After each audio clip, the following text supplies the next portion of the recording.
Mapagpalang gabi po sa bawat isa sa atin. Welcome po sa ating quiet time. Kamusta po ang ating mga kaluluwa? Sa ating pong pagbubulay-bulay, basahin po natin Mateo 6 verse 14, sapagkat kung pinapatawad ninyo ang mga nagkakasala sa inyo, patatawarin din kayo ng inyong Ama na nasa langit. Ang pagpapatawad po ay hindi isang damdamin, hindi ito basta narinig lamang, hindi ito basta iniutos, kundi ang pagpapatawad ay requirement. Forgiveness is required for those who experience forgiveness. Yung pagpapatawad ng Diyos sa atin ay dakila. Ang pagpapatawad sa atin ng Diyos ay hindi natin masusukat. At kung tayo ay nagkasala, gayon din naman tayo humingi ng kapatawaran sa ating Panginoon at naranasan natin ang pagpapatawad ng Panginoon. Required ka na magpatawad. Required ka na magpatawad ng kapwa. Sapagkat tayo ay hindi binigyan ng Diyos ng karapatan na maging malaya, hindi tayo pinatawad ng Diyos para maging angat sa iba, hindi tayo pinagpapala ng Diyos upang maging dominant tayo sa iba, na tayo ay malinis, tayo ay tapat, tayo ay ganito, ganyan, ang dami natin, ngunit nasasaktan natin ang ating kapwa. Kaya ipinapakita dito sa atin ng ating Panginoon na kung tayo ay naghahangad na maging malinis sa harapan ng Panginoon, magpatawad tayo ng ating kapwa. Kahit ilang beses tayong dumulog sa Panginoon, ngunit hindi tayo humihiling ng kapatawaran at gayon din hindi tayo nagiging mapagpatawad, ay nawawalang kabuluhan ang pagpapatawad ng Diyos sa atin. Kaya mga kapatid, pinapatawad tayo ng Panginoon upang magpatawad ng ating kapwa. Ang Panginoon, ilan ba? Diba? Ilan ba ang kanyang pinatawad? Ni hindi gumanti ang ating Panginoon. Hindi pagganti ang itinuturo sa atin ng Panginoon, kundi ang tinuturo niya sa atin ay magpatawad. Ilang beses magpapatawad? Unlimited. Only forgiveness. Paulit-ulit na tayo ay magpapatawad sapagkat tayo ay pinapatawad ng Diyos ng paulit-ulit. Kaya anong karapatan natin upang magmalaki? Ano ang karapatan natin upang maging mapagmataas?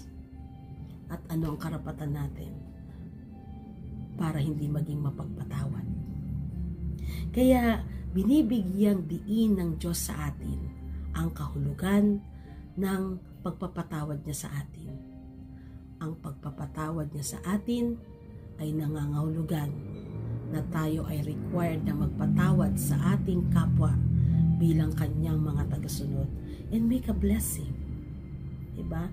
At tayo ay magkaroon ng ministry of reconciliation, ministry of peacemaking, na tayo ay hindi katitisuran, kundi tayo ay nagiging daan sa pagkakasundo. Kaya dito ay napakapalad natin sapagkat tayo ay pinatawad ng Diyos. Kaya kapatid, meron ba sa puntong ito ng iyong buhay na meron pa sa puso mo na kailangan mong patawarin at kailangan mong palayain? Nang sa ganon, ito ay hindi maging hadlang upang ikaw ay tapat na makasunod sa ating Panginoon.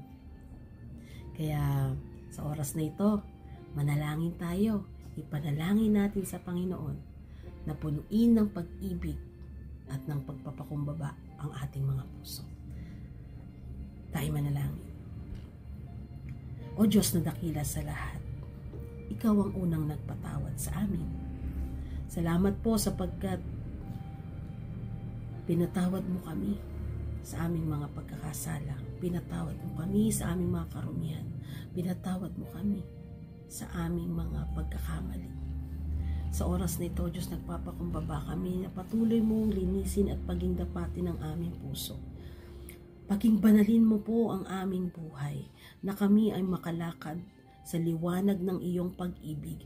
Kami ay makalakad sa lakbayin ng inyong liwanag, na kami ay maipakilala namin si Kristo sa pamamagitan ng aming buhay, na kami ay nagiging pagpapala, kami ay nagiging ilaw at asin ng sanlibutan.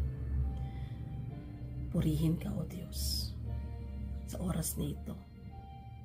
Tanging dalangin namin, kumilos ka po sa buhay ng mga nakikinig sa oras na ito.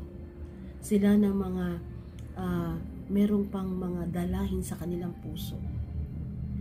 O Diyos, nawa sa kanilang pagpapatuloy ng buhay, maranasan nila ang inyong paglilinis, ang inyong pagpapatawad, at mapuno ng pag-ibig, kapakumbabaan, pagpapakumbaba na handang magpatawad ang puso ng inyong mga anak. Marami pong salamat, O Diyos, sapagkat iniibig mo kami. Bigyan niyo po kami ng lakas ng loob.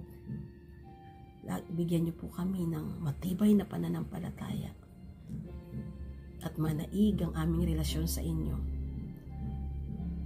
Ma-inspire kami ng iyong banal na espiritu at kami ay magpapatawad. Kaya tinatanggap po namin ang iyong salita na kami ay magpatawad sapagkat kami pinagpala mo ng kapatawaran. Sa iyo ang papurit pasasalamat, O Diyos, sa tanging pangalan lamang ni Jesus. Amen at amen.